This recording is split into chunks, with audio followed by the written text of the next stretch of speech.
여러분 오늘도 잘 견디고 계십니까? 뉴스파이터 김명준입니다.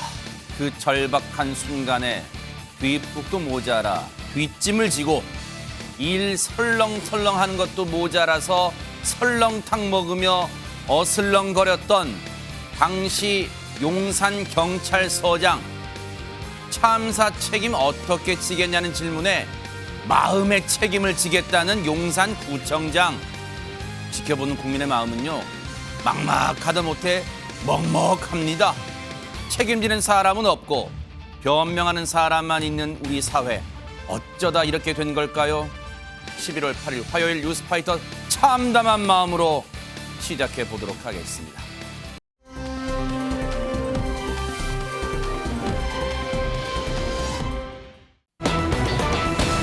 오늘 아침에요, 한 전단지 하나가 공개됐는데 이것 때문에 발칵 뒤집혔습니다. 김준희 변호사님.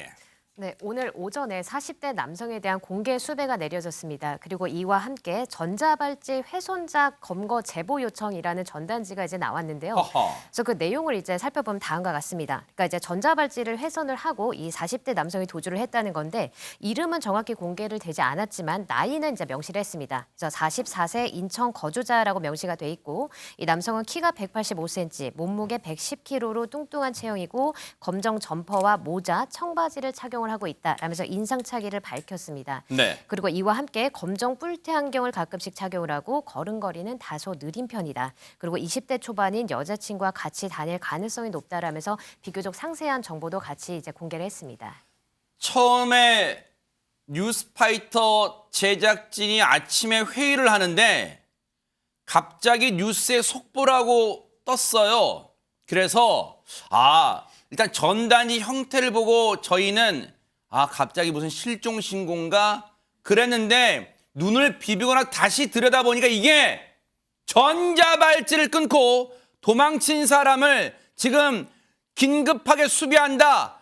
보신 시민들은 제보해 주십사 하는 그런 수배 전단이었어요. 그런데 다시 한번 전단 보여주세요. 그런데 이 전단을 보고 일단 앞서 김진희 변호사 말씀하셨지만 이름은 안 나와. 왜냐하면 사람 이름을 우리가 아는 것보다 빨리 저렇게 생겼구나, 저런 체형이구나. 그래서 일단은 사건 개요와 그리고 대략적인 연령대, 저 사람 이 정도 보이는구나, 연령대. 그리고 중요한 거, 인적사항, 인상착의. 앞서 말씀드렸죠. 체형, 비교적 뚱뚱한 체형이다. 그리고 하체에 비해 상체가 발달되어 있다. 무엇보다도 혼자 다니는 게 아니라 20대 초반의 여자친구와 같이 다닐 가능성이 있다. 이 점 때문에 더 우려스러운 거예요. 혹시라도 다른 불상사를 번질 수 있기 때문입니다. 그러다 보니까 많은 언론이 여기 주목했는데, 무엇보다 하재근 평론가님, 전자발찌를 훼손하고 도주한 사람이라면서요. 예, 어젯밤 11시 25분쯤에 부천시 상동에 있는 공영 주차장에서, 그러니까 노상에서 전자발찌를 훼손한 것 같습니다. 네. 그러니까 굉장히 대담한 것 같은데, 거기서 전자발찌 훼손하고 도주를 한 다음에 경찰이 현장에서 전자발찌만 지금 발견을 한 거고, 바로 이어서 법무부가 공개 수배를 했는데 네. 제보가 들어왔습니다. 새벽 2시경에, 오늘 새벽 2시경에 네. 경기도 안산시에서 행적이 포착됐다고 합니다. 그래서 안산시 일대에 있을 가능성이 있다고 지금 관계 당국에서는 보고 있으니까 네. 이 남성을 보신 시민이 있으시면 즉시 신고를 해주시면 좋겠습니다. 그랬는데 전자발찌를 일단 착용할 정도면 우리가 어림잡아도 상당히 죄질이 나쁜 범죄를 저질렀을 걸 추정할 수 있잖아요, 김현지 평론가님. 성폭행 범죄를 저질렀었다고 합니다. 그래서 이제 복역을 하다가 네. 2019년 5월에 네. 출소를 했는데, 네. 근데 10년 동안 전자발찌를 부착하고 있어야 되는 명령을 받았던 것이죠. 그래서 법무부의 보호 관찰 하에 있었던 상황입니다. 네. 2019년 5월에 출소하면서 10년간 전자발찌 부착이면 계산만 해봐도 2029년까지는 전자발찌를 착용하고 있어야 된다는 거예요. 그런데 어제 전자발찌를 스스로 훼손했어요. 잘라서 버리고 도망쳤다는 거예요. 그런데 도주한 지 하루도 안 돼서 일단 저 수배 전단이 나왔어요. 박성배 변호사님, 보통 이럴 때 저 수배 전단이 검거에 도움이 됩니까? 검거에 상당한 효과가 있습니다. 수사 초기에 검거에 어려움을 겪거나 신속하게 검거해야 할 사건의 경우에 공개 수배를 한다면 많은 도움을 얻을 수 있고 신속한 검거로 이어지는 경우가 많습니다. 이 사건 인천 보호관찰소가 남성을 공개 수배하고 경찰과 함께 추적에 나섭니다. 그 과정에서 CCTV를 통해 오늘 새벽 2시경에 경기 안산시에 이 남성이 나타난 사실까지도 확인합니다. 네. 그런데 네. 공개 수배의 효과인지 한 시민이 이 남성 서울 구로구 오륙 인근에서 목격했다는 제보를 해옵니다. 세상에. 곧바로 경찰이 일대 수색에 나섰고 네. 마침내 도주 하루 만인 오늘 오전 11시 30분경 서울 구로구 소재 모텔에서 이 남성을 검거하게 됐습니다. 실제로 이 남성은 당시 여자친구와 함께 있던 상황이었습니다. 네. 확인해봤더니 이 남성 거주지인 인천에서 부천으로 옮겨와 전자발찌를 끊고 도주한 뒤에 안산을 거쳐 서울 구로구에 도착한 상황이었습니다. 보세요. 그야말로 신출 규모랍니다. 이 사람의 거주지는 인천. 지금 보세요. 저희가 그래픽 지도를 보여드렸죠. 이 거주지는 인천인데 처음에 전자발찌를 훼손한 곳은 어제 밤늦게 부천이었어요. 그런데 오늘 새벽 2시 넘어서 경기도 안산에서 발견됐고, 그리고 마침내 검거된 건 서울 구로구예요. 이건 뭡니까? 신출 귀몰이란 말이 딱 맞아요. 검거에 나섰던 경찰 얘기 들어보시고 이어가 보도록 하겠습니다. 이쪽에 택시에서 그쪽에서 오리동역 앞에서 내렸다. 112 신고가 들어와서 지구대 경찰관이 2개 팀으로 나뉘어가지고 오리동역 모텔촌이 있거든요. 수색을 하다가 간 모텔촌 특정돼가지고 애들이 올라가서 한 겁니다. 수색 중에 CCTV 같이 검색하던 중에 보호관찰소 쪽에서도 여기 갔다고 특정을 하고 해서 확인을 했죠. 한 사람 여성분이 동행은 있었습니다. 예. 현장에는. 한 30분 걸린 것 같네요. 30분. 긴급 체포해서 보호관찰소에다가 신병 넘겼습니다. 정말로 신속하게 검거되는데 삼박자가 맞아 떨어진 것 같아요. 왜? 인천 보호관찰소가 일단 재빠르게 지금 훼손하고 도주했다는 사실을 알렸고 공개 수배 전단을 만들었어요. 거기에다가 그리고 신속한 제보, 구로에서 이런 사람 발견한 것 같아요. 본 것 같아요. 시민분의 소중한 제보, 그리고 발빠르게 구로경찰서 형사분들의 빠른 투입, 검거, 삼박자가 맞아떨어졌던 것 같은데, 근데 중요한 건 박성배 변호사님, 혹시 검거 과정에서 극렬한 저항 같은 건 없었을까요? 그렇지는 않았던 것 같습니다. 검거한 경찰에 따르면 도주를 시도하거나 저항할 겨를도 없이 신속하게 검거했다고 합니다. 지구대 경찰들이 검거한 것으로 보이는데 네. 여러 경찰이 동시에 투입된 것 같습니다. 네. 여러 경찰이 투입되어야 검거하는 측이나 검거를 당하는 측 모두 특별한 피해 없이 안전하게 검거할 수 있습니다. 네. 통상 이 성범죄자 전자발찌 훼손한 경우 또 다른 범죄 우려로 신속한 검거가 급선무입니다. 만약 더 지체됐다면 더 많은 인력이 필요했을 텐데 시민의 적극적인 제보와 그러니까요. 경찰의 발빠른 대응이 빛을 발한 사건이라고 평가할 수 있습니다. 정말 시민분의 제보가 결정적 역할을 한 거예요. 그런데 김진휘 변호사님, 이 사람 만 하루도 안 돼서 검거됐어요. 앞으로 이 남성 어떻게 되는 겁니까, 그러면? 일단 이렇게 전자발찌를 훼손하는 것만으로도 따로 이제 처벌 규정이 있고 이거는 별개의 죄를 구성을 하는 겁니다. 네네. 그래서 이제 전자장치 부착 등에 관한 법률에 대해서는 이거에 대한 처벌이 명시가 되어 있는데요. 그래서 이런 전자장치, 그러니까 뭐 전자발찌를 의미를 하는 걸 텐데 이런 것들을 손상을 하거나 아니면 신체에서 좀 멀리 분리를 한다거나 아니면 전파를 이제 방해를 한다거나 이런 행위를 할 경우에는 7년 이하의 징역 또는 2천만 원 이하의 벌금을 규정을 하고 있습니다. 네. 그렇기 때문에 이건 아마 별도의 이제 죄로 처벌이 될 것이고요. 그렇기 때문에 지금 인천 보호관찰소에서는 이 남성에 대해서 수사를 한 뒤 검찰로 송치를 할 예정이라고 합니다. 그런데 이 대목에서 갑자기 궁금해진 게 있어요. 박성배 변호사님. 도망칠 때도 이미 인천보호관찰소 서부지소가 20대 여자친구로 보는 20대 여성과 같이 있을 것으로 추정된다. 실제로 검거 당시에도 그 여성이 있었어요. 이 남성이 전자발찌를 훼손하고 도주하는 걸 알고 있었을 거 아니에요. 그런데 신고 안 했어요. 혹시 이거 죄에 물을 수 있습니까? 사실 죄를 물을 수가 있습니다. 범인 인늑죄에 해당하죠. 전자장치 훼손 자체가 또 다른 범죄에 해당하지 않는다면 죄를 물을 수 없습니다만 전자장치 훼손 자체가 전자장치 부착법 위반입니다. 형사처벌 대상 이미 명백하고 이를 알고도 동행하면서 은신처에 동숙한 것 자체, 그 자체가 정신적으로나마 도주를 도와준 행위로 평가할 수 있기 때문에 범인인력죄의 죄책을 충분히 물을 수 있습니다. 이런 건 도와주는 게 아니에요. 반드시 법의 처벌을 받게 그냥 놔뒀어야 되는 거 아니에요. 정말 반성하기 바랍니다. 둘 다.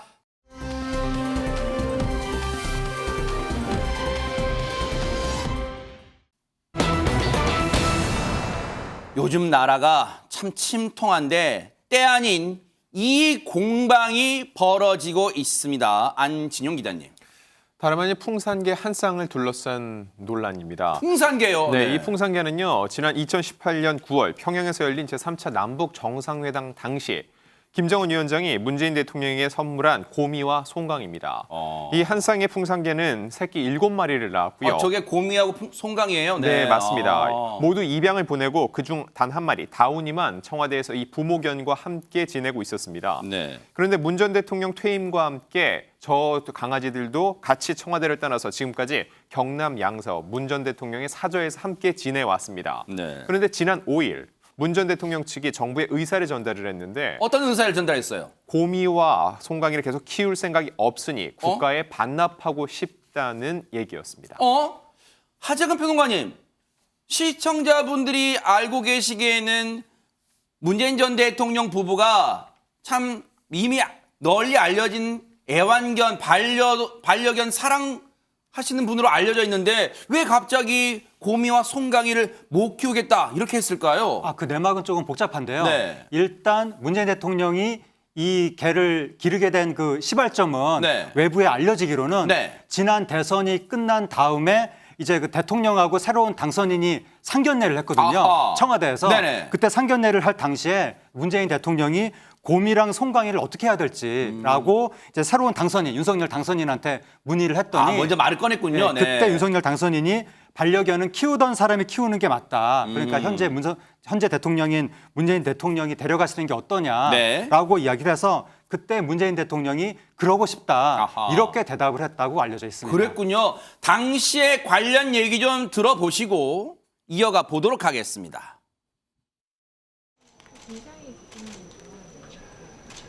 이놈이 송광이라는 거예요.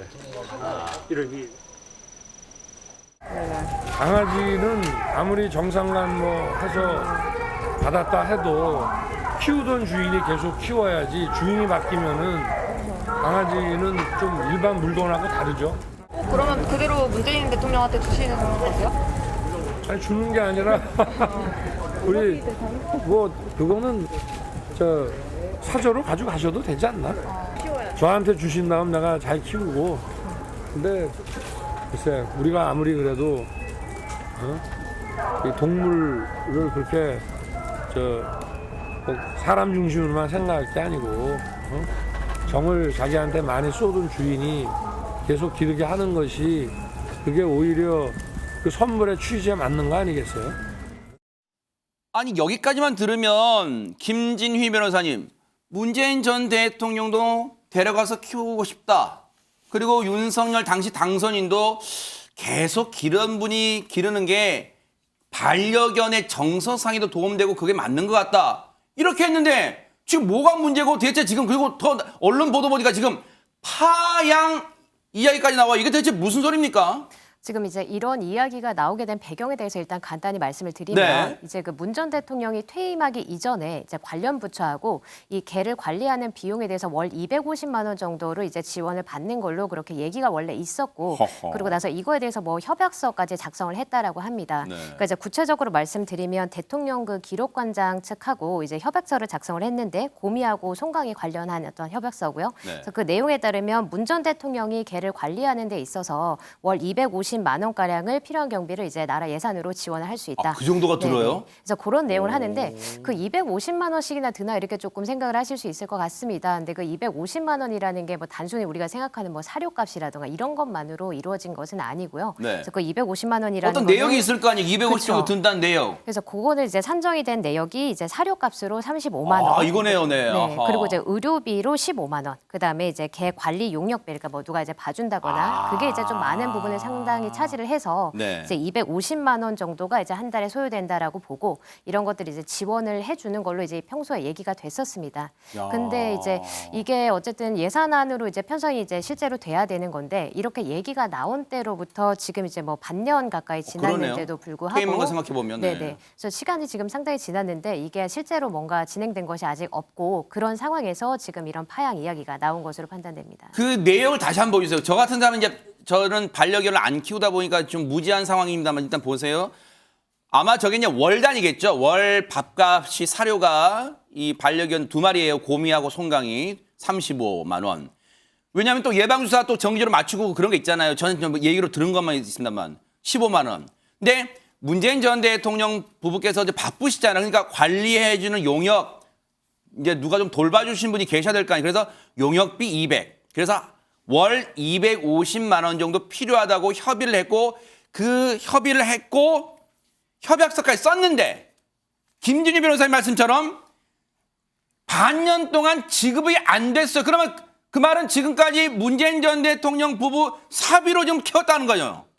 그렇죠. 뭐 현재까지는 그러셨겠죠. 네. 이 협약이 체결된 것이 5월 10일 날 윤석열 대통령이 취임하지 않았습니까? 네. 5월 9일 날 협약이 이루어졌어요. 아하. 하루 전날 급박히.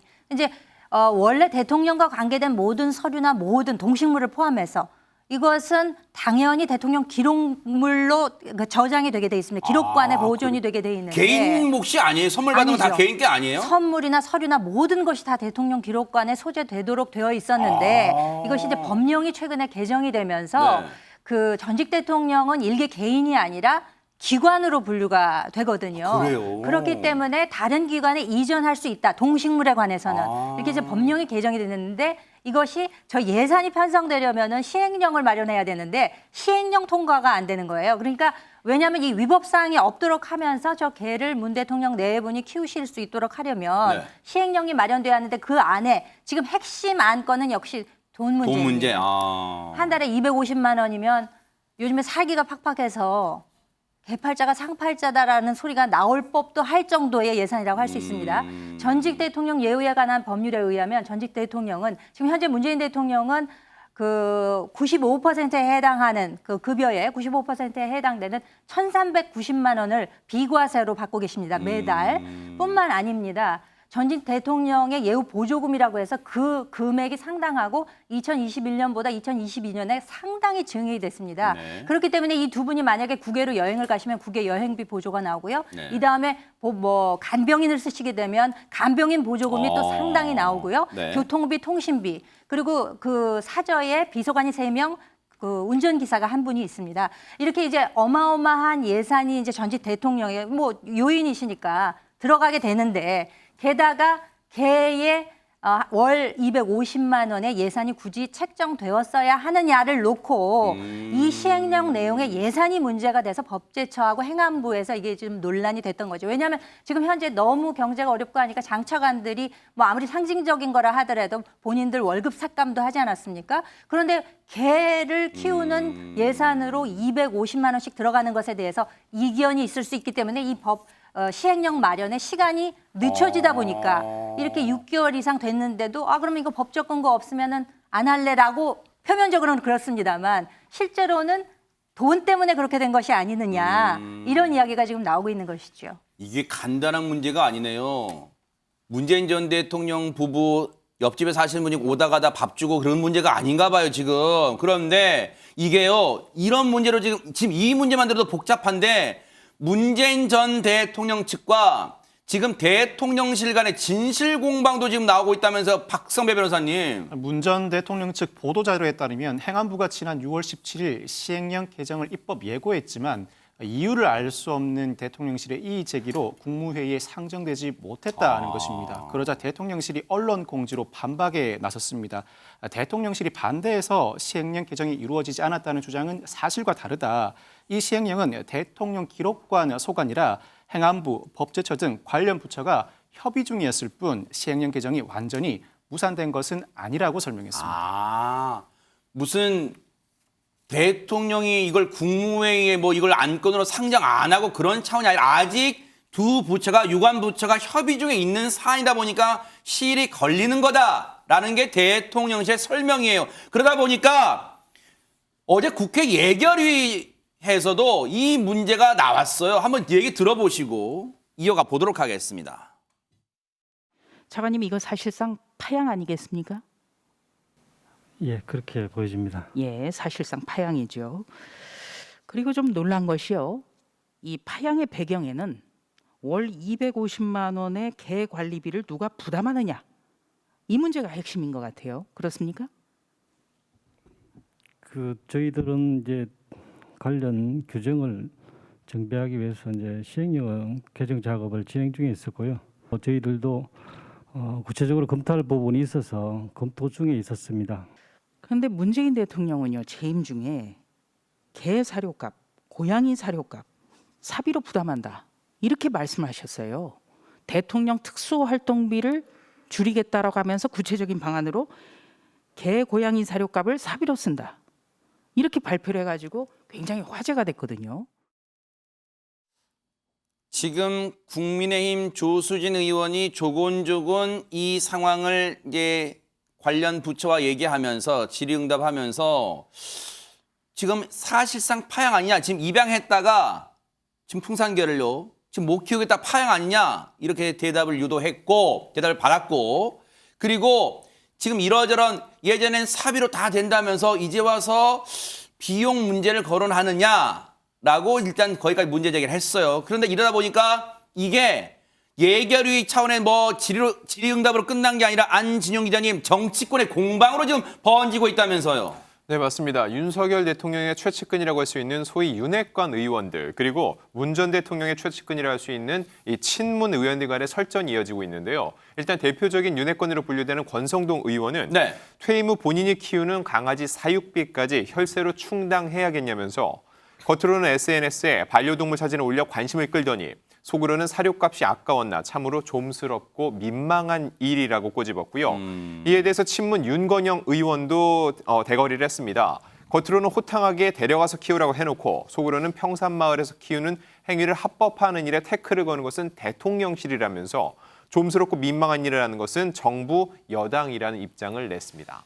근데 저건 어제 벌어졌던 공방 상황이고 오늘 또 다른 공방이 벌어졌다면서요, 하재근 평론가님. 예, 오늘도 공방이 벌어졌는데 일단 홍준표 대구시장이 SNS에 글을 올렸습니다. 네. 김정은 보듯 풍산개를 애지중지하더니 사료값 등 나라가 관리비 안 준다고 이제 못 키우겠다고 반납하려고 하는 거 보니까 김정은한테 선물 받은 풍산개 3마리가 이제 쓸모가 없어졌나 보다. 그러지 말고 북송시켜라. 이런 식으로 이제 글을 올렸고 거기에 대해서 탁현민 전 비서관이 SNS에 또 글을 올렸는데 그 풍산개들은 애초에 문재인 대통령 소유가 아니다. 위탁을 받았던 것이고 문재인 대통령은 이 개가 국가의 소유니까 당연히 국가가 관리해야 된다고 생각을 했었는데 새로운 대통령, 그러니까 윤석열 대통령이 이 개를 맡아달라고 부탁을 하니까 그러면서 이 개를 문재인 대통령이 맡는 것에 대해서 합법적인 근거를 만들겠다고 약속을 했기 때문에 맡았던 것이다. 그런데 윤석열 대통령과 그 정부가 이 간단하고 분명했던 약속, 합법적인 근거를 만들지 않고 있기 때문에 기를 수가 없게 된 것이다. 그렇게 주장했습니다. 설마 여기에도 지금 이 사안에도 이념 문제가 들어간 걸까요? 진보 보수 성향 문제가 들어간 걸까요? 정말 풍산개만, 고미와 송강이만 참 곤란한 지경에 빠지고 말았습니다. 솔로몬의 해법 나오기를 정말 간절히 기대해 볼게요. 개가 무슨 죄입니까? 개가 무슨 죄예요?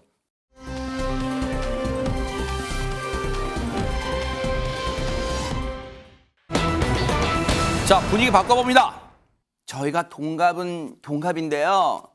한 바퀴도 아니고 두 바퀴 돈 동갑이에요라고 자랑하시는 부부가 있다면서요, 안진영 기자님. 네, 맞습니다. 지난 5일 화촉을 밝힌 배우 최성국 씨입니다. 무려 신부의 나이가 24살이 어립니다. 띠동갑이면 보통 12살이니까 두 바퀴가 돈 거죠. 최성국 씨, 늦가기 신랑이에요. 올해 나이가 53인데 지난 5일 서울 종로구의 한 웨딩홀에서 드디어 결혼식을 치렀습니다. 두 사람은 1년간의 진지한 만남 끝에 부부의 인연을 맺게 됐는데 두 사람의 이런 결혼식 영상과 사진들이 각종 SNS 통해서 올라오고 있습니다. 일단 축가는 임창정 씨가 맡았고요. 사회는 강수지 씨가 맡습니다. 와. 최성국 씨가 장기간 출연했던 불타는 청춘 이 예능 프로그램 출연진들이 다수 하객으로 참석을 했는데 최성국 씨가 언론을 통해서 이런 내용을 밝혔습니다. 아무래도 요즘 연예인들이 결혼한다고 하면은 꼬리표처럼 따라붙는 게 혼전 임신 아니냐 하는 건데 절대 혼전 임신은 아니라고 밝혔고요. 이미 방송을 통해서 결혼 허락받으러 가는 과정까지 모두 공개를 했기 때문에 절대 아니라고 못을 박았습니다. 네.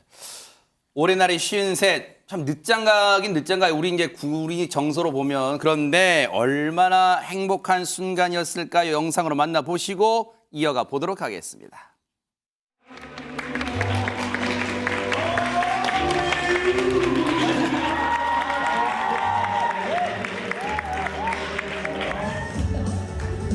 언제나 긴가방은 붙어 산다면 너무나 부러워했지.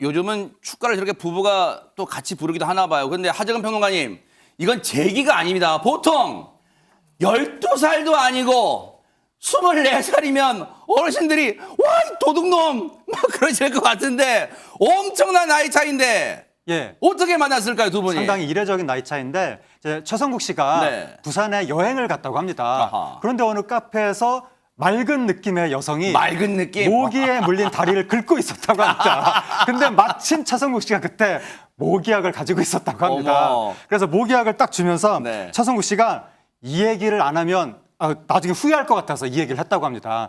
부산에 또 내려오면 밥 친구 하실래요? 어머. 이 얘기를 했다고 합니다. 네. 그게 인연이 돼서 같이 밥을 먹게 됐는데 그게 여자랑 같이 밥 먹은 게 10년 만의 사건이었다고 합니다. 그래요? 그래서 너무 고마워서 나이도 안 물어보고 몇 번 더 밥을 먹었는데 그러다가 반년을 그렇게 만났는데 나이 모르고 그러다 나이를 딱 듣고 보니까 너무 어리더라. 이틀 동안 충격에 빠져 있었지만 그래도 포기할 수 없어서 올 초에 미래를 이야기했다. 그렇게 밝혔습니다. 야, 일단은 큰맘 먹고 나이를 서로 이제 공개했어요. 자, 그런데 여자분의 마음은 사로잡았지만 그 당시에 예비 장인 장모님 마음은 어떻게 설득했을까요? 얘기 들어보시고 이어가 보도록 하겠습니다. 남자 연예인이잖아요. 부산에 아가씨 그냥 마음을 이렇게 막 홀려갖고 뭐 이렇게 잠깐 데리고 노는 게 아닐까 이런 생각하실 수도 있다. 자, 우리 일단 1년간 우리가 변치 않는 모습을 보여드리자. 1년이 되는 날 내가 내려가서 어른들 아버님 어머니 만나 뵙고 얘기할게. 1년이 이제 1년이 됐어요. 이제 그때 이제 처음 내려가서 이제 인사드리고 저는 그냥 인사드리러 갔는데 인사하는 와중에 그러니까 아버님이 그러시더라고요. 그래서 뭐 우리 최성국 씨 나이도 있고 하니 어차피 갈 거면 우리 빨리 진행합시다. 제 주장을 한 번 해본 적이 없어요.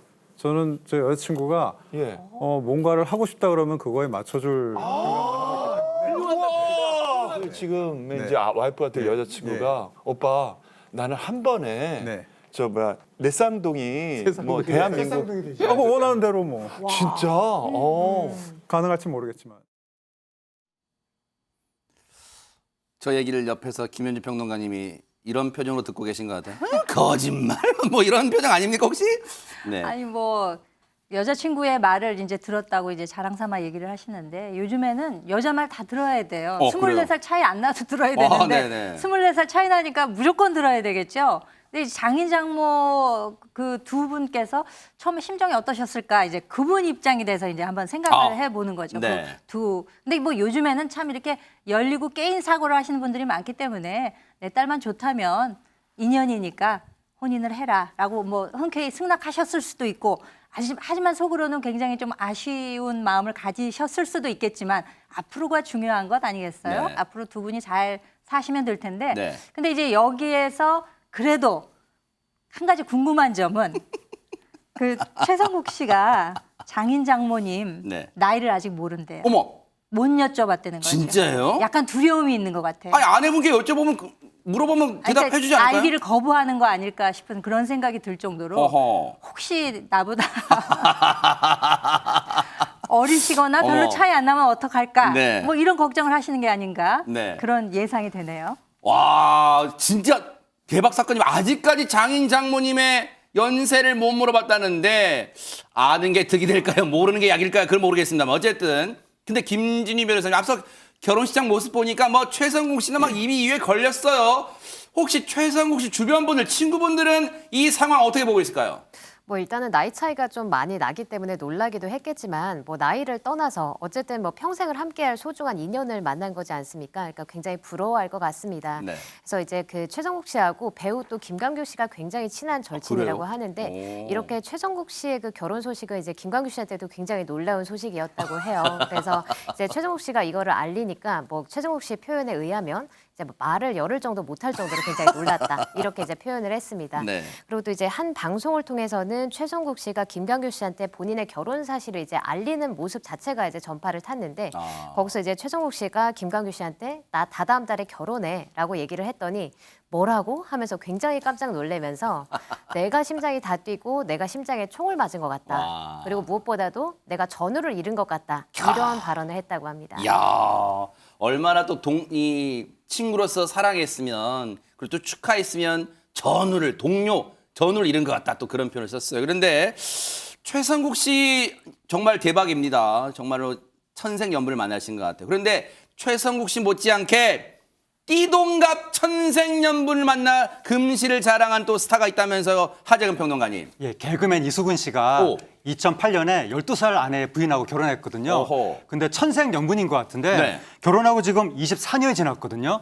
최근에 이수근 씨가 뭐라고 그랬냐면 네. 나의 진정한 첫사랑은 현재 부인이다. 네. 여기서 그냥 첫사랑이라고 하지 않고 진정한 첫사랑이라고 했기 때문에 네. 조금 애매하긴 하지만 어쨌든 지금 24년이 지난 지금 현재도 집에 누워 있어도 계속 생각이 난다고 어머. 거의 보고 있어도 보고 싶은 거의 그런 네. 느낌이거든요. 그러면서 24년 동안 한 번도 반말을 써본 적이 없다. 네. 아직까지 존댓말을 쓰고 있고 네. 첫사랑이자 마지막 사랑이다. 네. 그런 얘기도 했습니다. 14년 동안 그죠? 예. 아, 그렇습니다. 14년 동안. 예, 그렇습니다. 네네. 14년 동안 2008년에 이러면서 14년 동안 정말로 야, 이렇게 또 알뜰하게 또 살뜰하게 서로 챙겨줘요. 근데 진정한 또 사랑꾼 모습 아니 예능 나와서 매번 웃기는 모습을 봐서 그런지 진지한 모습은 별로 없을 것 같은데 의외의 모습이기도 하네요. 박성배 변호사님. 이수근 씨가 과거 한 방송에서 아내와의 첫 만남을 설명한 적이 있습니다.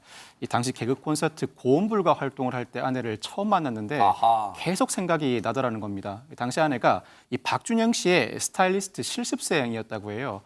이 아내를 따라서 거짓말하지 않고 한 6개월 정도 아내의 동대문 출근을 매일 같이 가서 해줬다고 합니다. 또 이수근 씨 12세 연하 아내를 언급하면서 같이 나가면 사람들이 딸 많이 컸네라고 묻기도 한답니다. 이럴 때 자신이 대처하는 방식 그냥 웃어 넘긴다고 합니다. 설명하면 본인 표현에 따르면 반만만 떨어진다고 합니다. 관련해서 근데 그게 다 자랑이잖아요. 이수근 씨가. 관련해서 영상 하나 보시고 이어가 보도록 하겠습니다. 저 와이프도 저한테 뭐 모르고 좀. 나이 차이 많이 나잖아요. 저도 띠동갑이라서. 그러네. 나보다 더 하네. 네, 전 말 잘 듣습니다. 그러니까 잘 들어야지.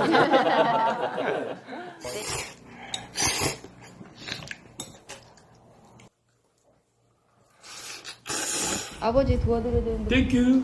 네, 다녀오세요. 안녕하세요. 낚싯대가 챙겨줘. 저 다녀올게요. 네. 빠이빠이. 보세요. 제 말이 맞죠. 다 자랑하잖아요. 이수근 씨. 얼마나 행복하고 사랑스러우면 지금 보세요. 아내분 자랑도 하고 그러는데 지금 김진희 변호사 영상 보니까 아내분이 손수 요리도 막 잘해주고 그런가 봐요. 네, 굉장히 요리를 잘 하신다고 이제 알려져 있습니다. 그래서 굉장히 많은 분들이 이제 부러워하실 것 같은데요. 그래서 이제 이 평소에 아내분은 그 SNS에 요리를 굉장히 잘 하시기 때문에 본인이 한 요리 사진을 자주 올리곤 한다고 합니다. 네. 그래서 뭐 이제 SNS에 올린 사진 보면은 마치 정말 뭐 한정식 집에서 진짜 이렇게 맛있겠다. 주문한 메뉴처럼 이게 뭐 가정집에서 한 것 같지는 전혀 않죠. 그래서 정말 저 예쁘게 고급 식당에서 맞춘 거 일부러 찍은 거 아니에요?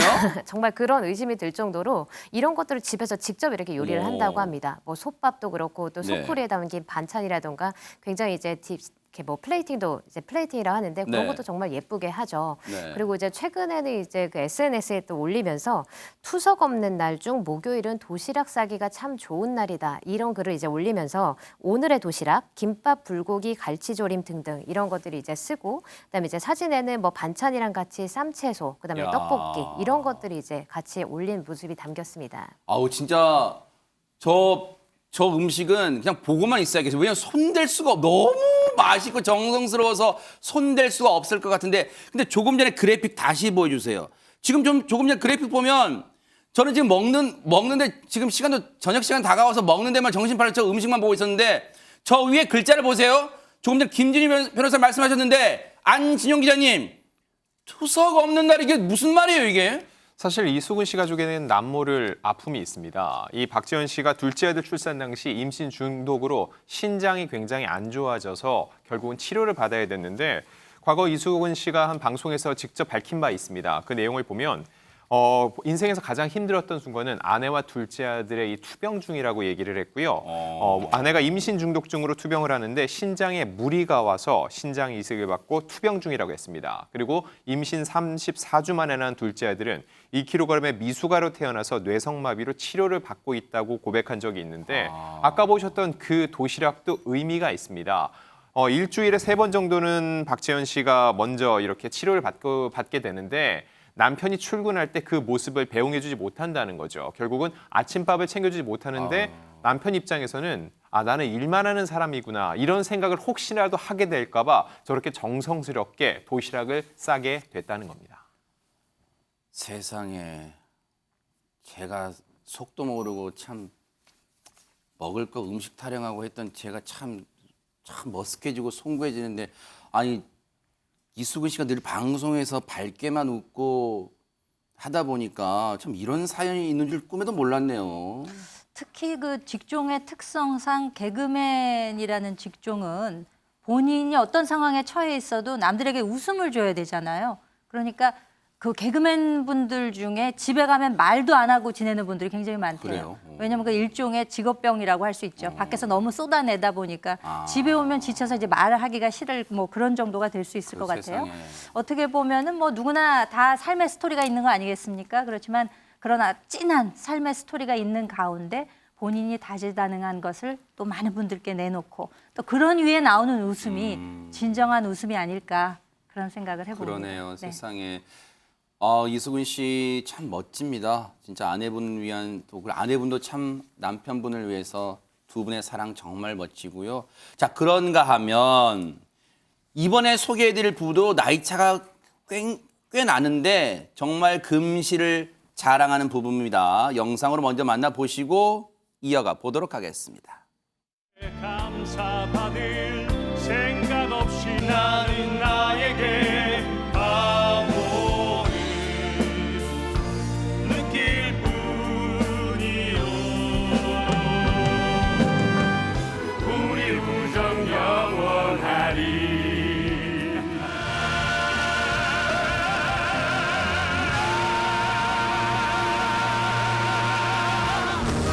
우리 삶의 이유 서커스 모두 다 함께해요 서커스 더 크게 박수 쳐요 서커스 당신의 행복을 위해 안진용 기자님 마지막 부부는 누굽니까 주인공이? 네, 바로 유준상 씨입니다. 아하. 유준상 씨는 홍은희 씨와 2003년에 결혼을 했는데 당시 두 사람의 나이 차는 11살입니다. 뭐 앞선 부부에 비해는 적게 나네 할 수 있는데 네. 결혼할 당시 유준상 씨는 35, 홍은희 씨는 고작 24이었습니다. 아하. 너무 일찍 채간 게 아니냐라는 말이 나왔었는데 또 하나 이들 부부는요. 앞서 최수종 하이라, 현빈 손예진 부부와 같은 하나의 공통점이 있습니다. 뭘까요? 바로 드라마 속에서 인연을 맺은 후 실제 부부로 이어진 아, 사례입니다. 그래요? 네, 그래서 남달랐는데 두 사람의 이 과거 만남 당시도 굉장히 유명한 일화가 있습니다. 네. 유준상 씨가 홍은희 씨와 함께 있을 때 이런 얘기를 했습니다. 한 항공사 CF를 찍은 영상을 보고 나 이 친구 정말 좋아했는데라고 얘기를 했는데 그 영상 속 주인공은 다름 아닌 홍은희 씨였다는 어머. 겁니다. 그래서 홍은희 씨가 그게 전데요라고 얘기를 했는데 실제로 이 광고를 보고서는 홍은희 씨에게 흠뻑 빠졌었는데 정작 함께 연기를 하면서 홍은희 씨인지 몰랐다는 거죠. 아하. 실제로 이 사실을 들은 후부터 네. 유준상 씨는 갑자기 태도가 180도 달라져서 홍은희 씨의 호구 주사부터 시작했다고 합니다. 대박 사건입니다. 당시 홍은희 씨의 CF송 모습이 어땠길래 홀딱 반했을까요? 모습 보시고 이어가 보도록 하겠습니다. 모르고 있지? 아주 어릴 때부터 널 좋아했어.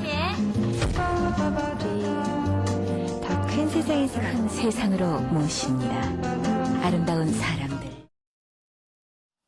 와, 그런데 정말로 CF 당시에 이 여신이었을 것 같다는 생각도 들어요. 그런데 어쨌든 앞선 두 부부에 비해서는 나이 차이가 적지만 그래도 11살 차이예요. 한영은 평론가님, 어쨌든 당시에 11살 차이 극복하기가 쉽진 않았을 것 같아요. 유준상 씨가 프로포즈를 했었을 때 네. 홍은희 씨가 거절을 했었다고 합니다. 어머. 그런데 두 번째 프로포즈를 하는데 유준상 씨가 스타가 되고 싶니?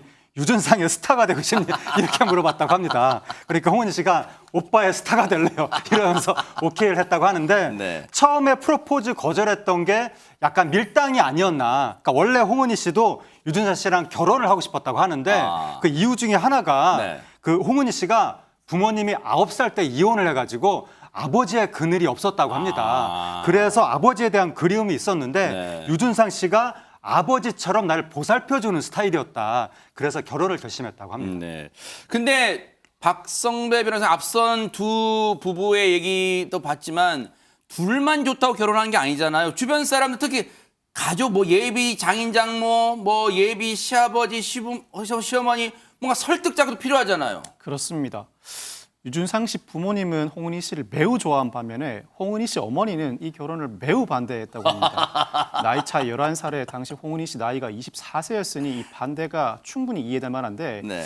유준상 씨 입장에서는 장모님의 우려를 불식시켜야 하는 상황이었습니다. 아하. 첫 만남 자리에서 유준상 씨 장모님에게 다리 찢기, 턴 돌기, 턴 돌면서 다리 찢기를 선보입니다. 와. 그 모습을 본 장모님 대박. 알았으니까 그만하라면서 웃으며 허락해줬다고 합니다. 와, 진짜 대박 사건입니다. 아니 근데 진짜 저런 번뜩이는 아이디어가 있어야지 진짜 사로잡을 것 같기도 그런 생각도 들어요. 그런데 안지훈 기자님 이제 예비 장인 장모님의 이제 뭔가 이 예비 장모님의 마음은 사로잡았어요. 그런데 어쨌든 현실적으로 잘 사는 모습 보이는 게 중요하잖아요. 네, 맞습니다. 사실 지금도 유준상 씨 애처가로 유명한데 네. 본인이 직접 한 말입니다.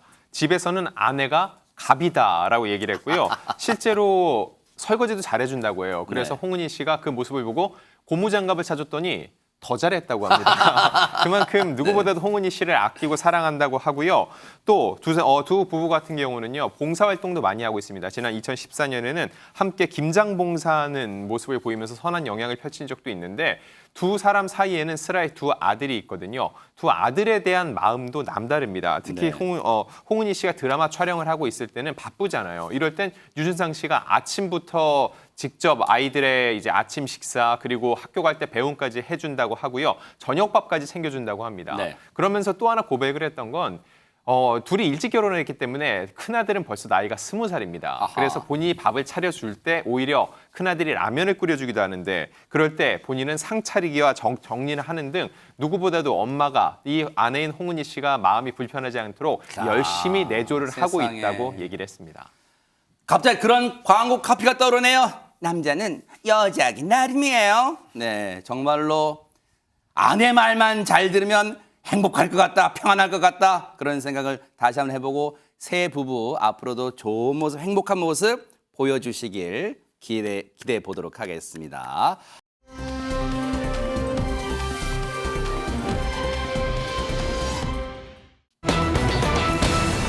자, 분위기 좋았는데 이 얘기 들으시면 여러분 화딱지 나실 거예요. 안진용 기자님. 네.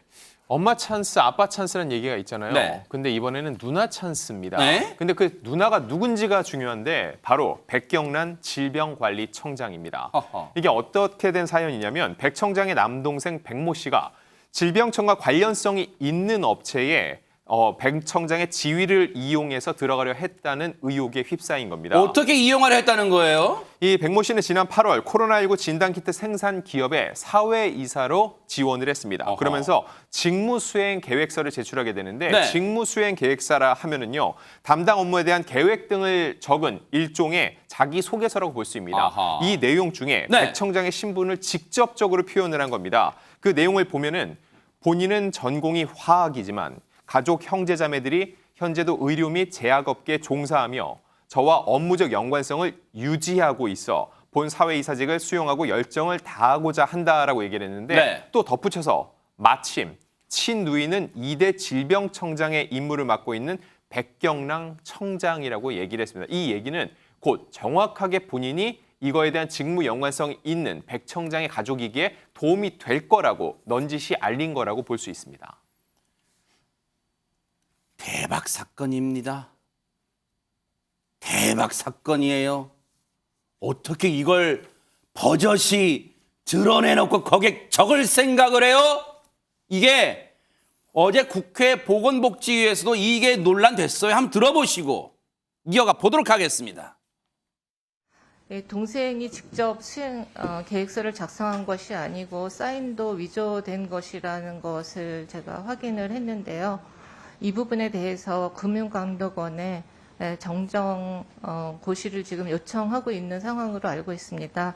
저희 한 하지만 가지만 이런 말씀드릴게요. 부분에 대해서 직무수행 계획서의 사인은 대리사인이라는 것이지만 해당 서류들을 제출할 때 모든 사실관계에 대한 사인은 본인으로 저희가 확인했습니다. 이 부분에 대해서 어떻게 설명하실 건가요? 날짜가 좀 상이한 것으로 알고 있습니다. 모두 확인한 날짜가 거는 상이하더라도 최종 제출한 본인의 서명이 들어가 있다면 모든 제출한 서류에 대한 책임이 있는 것입니다. 그런 식으로 회피할 수는 없다고 생각하는데요. 네, 그런 부분에 대해서는 저희도 숭고하게 생각을 하고요. 자, 지금 백경란 청장 얘기를 들어보니까 하재근 평론가님, 동생이 그 수행계획서 직접 쓴 건 아니에요. 이렇게 얘기했다는데 그럼 대체 누가 쓴 거예요? 그 부분이 좀 애매한데 백경란 청장 말로는 이것이 허위로 작성됐다는 거예요. 이것이 허위로 작성됐다는 걸 안 직후에 동생이 추천자한테 항의했다. 그렇게 얘기를 했거든요. 네. 그러니까 아마 그러면 그 사회이사로 추천했다는 사람이 썼다는 얘기인 건지. 밝히면 되잖아요. 어쨌든 동생이 지금 하는 얘기는 뭐냐면 사회이사 소개를 받은 다음에 취임 승낙서만 썼다. 네. 직무 계획서는 나는 쓴 적이 없고 다만 사인은 내가 했지만 내용을 자세히 못 본 건 내 불찰이다. 이렇게 이야기를 했는데 본인의 직무 수행 계획서를 본인이 쓰지 제3자가 썼다는 게 좀 이해는 되지 않는데 일단은 그게 허위로 작성됐다고 하면서 백경란 청장 측에서는 이 직무수행 계획서에 대해서 허위 작성한 사람에 대해서 고발 조치를 검토 중이다. 네. 그렇게 입장을 밝혔습니다. 아니, 혹시 이거 구차한 변명인가요? 아니면 진짜로 자신은 백경란 청장의 동생은 모르는 사안일 수 있는 거예요? 김현주 평론가님 어떻게 보십니까? 그래서 상식적인 수준에서 판단을 해야 되지 않을까 싶습니다. 직무수행 계획서라 하면 거기에 이제 저는, 본인은 이라는 표현이 이제 들어가게 되고요. 그렇죠. 아무리 그 서류를 남이 작성했다 하더라도 아까 그 질의에도 나오지만 최종 내용 확인에 대해서는 본인 명의로 나가는 것이고 본인이 확인을 해야 되는 것 아니겠습니까? 그리고 뭐 사인이 뭐 위조됐다라고 이야기를 하는데 그 사실관계도 지금 그냥 일견 보기에 뭐 앞뒤가 조금 안 맞는 것이 아닌가. 더군다나 질병청장의 동생이라는 것을 적시해서 코로나 그 진단 키트 기업의 사회이사를 지원한다. 이것은 매우 부적절한 일이 아닌가 이렇게 생각이 듭니다. 아니, 누가 봐도 코로나 진단키트 업체의 사회이사로 가려고 하고 그 누나라는 사람은 질병관리청장이면 밀접한 직무 연관성 있는 회사잖아요. 혹시 이거 김준일 변호사님, 이게 무슨 해프닝이나 그냥 단순 착오나 오해나 그런 걸로 끝날 사안이 아니라 이거 범죄 혹시 아니에요? 진짜 누가 대리 사인했거나 대리 작성했다면 어떻습니까? 일단 이거를 이제 본인이 모르는 상태에서 이거를 대리로 작성을 했다라고 하면 뭐 이제 문서 위조라든가 이런 문제도 당연히 될 수 있는 부분이고요. 그다음에 지금 이게 직무 관련성이 있는데 불구하고 이렇게 직위를 이용을 해서 이렇게 이제 뭐 취임을 한다거나 이렇게 되면 그거 역시도 이제 법적으로 문제가 될 수 있기는 합니다. 근데 일단은 지금 이 백 청장 동생 백 씨 같은 경우에는 지금 일단 사회이사로 선정이 되진 않았다고 합니다. 네. 일단 그래요? 네네. 안 됐어요? 네. 네네. 일단 안 됐고 그게 이유가 이제 8월 달에 임시주주총회가 있었는데 거기서 여기서 이제 의결 종족수가 부족해서 일단은 선임이 되진 않았다고는 하는데, 근데 문제 이제 조금 석연치 않은 부분들이 좀 있습니다. 네. 일단은 이 업체가 아까 말씀하신 대로 이게 코로나 그 이제 진단 키트를 이제 생산하고 수출하고 하는 유전자 분석을 전문으로 하는 업체지 않습니까? 근데 지금 이 질병청하고 그러다 보니까 이제 유전자 분석 의뢰 계약이라던가 이런 게 이제 자주 체결이 되죠. 네. 근데 이제 그래서 이 업체가 어느 정도 계약을 체결했나 봤더니 이제 올해 1월에서 2월에는 이제 100건 정도, 그다음에 올해 5월에서 6월에는 2,450건 정도를 체결을 했습니다. 네. 근데 지금 이제 백 청장 동생 그 백 씨가 사회이사 후보로 올라가 있었던 그 무렵으로 추정되는 기간이 이제 8월 이후인데, 그때는 이제 그 계약 체결된 게 15,000건. 그러니까 이제 6배 이상 갑자기 증가를 한 겁니다.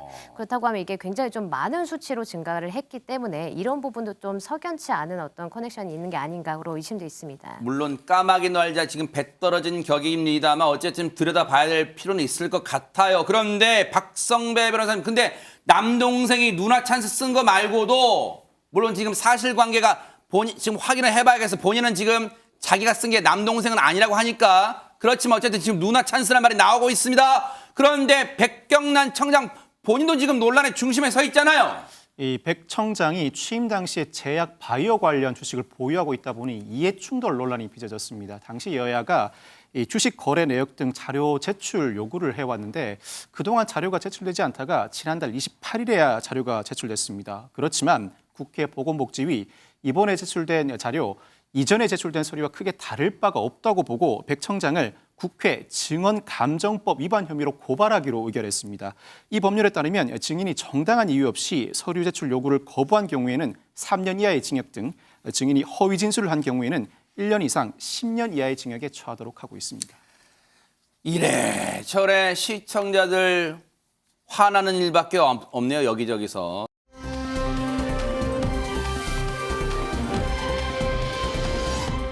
그런가 하면요. 자, 늦은 밤 CCTV, 관제센터 CCTV를 보던 이 직원의 눈과 손이 바빠지는 일이 있었답니다. 하재근 평론가님, 왜 그런 겁니까? 예, 지난 3일에 밤에 0시 50분쯤에 부산 사상구의 한 CCTV에 포착된 어느 남성의 행동 때문인데 관련 영상 보시겠습니다. 예, 영상을 보시면 늦은 밤 골목을 걷던 한 남성이 네. 주차된 검은 차량으로 다가가더니 네. 문을 열고 운전석에 탑승합니다. 네. 잠시 머물다가 네. 다시 이제 밖으로 나오거든요. 네. 그대로 나온 다음에 골목 이쪽으로 그냥 걸어갑니다. 네. 차 문을 잠그는 걸 깜빡한 것 같기도 하고. 네. 그런데 이 남성이 한 차량 앞에 다시 서성대면서 주위를 둘러보는 것 같더니 네. 또 다른 차량의 운전석 문을 당깁니다. 알고 보니까 이 남성은 차량 탈의범이었습니다. 세상에! 이미 이 골목에서 주차된 차량 여러 대의 문을 당겨보면서 범행 대상을 물색한 건데요. 그러다가 그중에 문이 잠기지 않은 차량을 찾아내서 절도를 시도한 겁니다. 누가 보면 박성배 변호사님 자기 차량 여러 대 주차하는 줄 알았어요, 진짜. 그렇습니다. 통합관제센터 직원이 CCTV에 포착된 남성을 발견하고는 곧바로 경찰에 신고합니다. 무전으로 경찰과 상황을 공유하면서 남성의 이동 경로를 계속 쫓아가는데 그 결과 현장에 출동한 경찰 곧바로 남성을 체포하기에 이릅니다. 네. 확인해보니 이 남성 40대로서 그동안 상습적으로 절도 범행을 저질러 왔습니다. 특히나 지난 8월 출소 후 누범 기간에 또다시 절도 범행을 저지르고 있었던 것입니다. 소지품 중에는 USB 등 여러 수상한 물건이 발견되었는데 실제로 일부 물건은 절도 피해품이었습니다. 이에 따라 경찰 이 남성을 특정범죄가중처벌법상 절도 혐의로 구속해 송치했습니다. 이 방송 보시는 분들 중에는 에이 요즘 누가 저런 피해를 당해, 다 잠그지 하시지만 지금 피해 당하잖아요. 김현주 평론가님, 나는 괜찮을 거야 하시지 말고 방심하시면 방심은 진짜 금물이에요. 그렇습니다. 평상시에 본인의 그 소유에 있는 거는 뭐 차량이 됐든 뭐가 됐든 잘 이렇게 단속을 하셔야 그렇죠. 되겠고, 그리고 이제 여기서 그 관제센터 직원이 아주 그 매의 눈으로 관찰을 그렇죠. 하면서 어떻게 보면 범죄를 예방하는 효과까지도 그러네요. 이제 가져온 것인데 네. 사실상 이번에 그 용산구에서 참사 일어났을 때 용산구의 관제센터가 왜 기능을 못했는가 이런 지적들이 있지 않았습니까? 그간에도 보면은 어떤 그 술에 취해서 잠든 취객의 뭐 물건을 훔친다던가 이런 것들을 관제센터에서 잡아내는 경우가 종종 그렇죠. 있었어요. 이번의 경우에도 쭉 이렇게 따라가면서 그 행적을 중간에 놓치기도 했다가 한 20분간 그 빈 공간이 있는데도 또 다시 이렇게 추적을 해가지고 결정적인 역할을 했기 때문에 그래요. 경찰들도 너무나 감사하기 때문에 감사패를 증정할 예정이라고 합니다. 저분이 얼마나 대단하신 분이 다른 사람의 일을 내 일처럼 걱정하고 감시하고 신고했잖아요. 정말 저분 칭찬받아 마땅하신 분이다. 관제센터 직원분요. 너무너무 감사드린다. 이런 말씀 드려요. 보고 계십니까? 대박 사건. 네, 안녕하십니까? 김명준입니다. 여러분과 함께하는 뉴스파이터. 다양한 소식과 뉴스를 보고 싶으시면 화면 오른쪽을 꾹 눌러 구독해 주시길 바랍니다. TV로도 유튜브로도 여러분께 한 발 더 다가가겠습니다. MBN 뉴스와 뉴스파이터를 사랑해 주셔서 고맙습니다.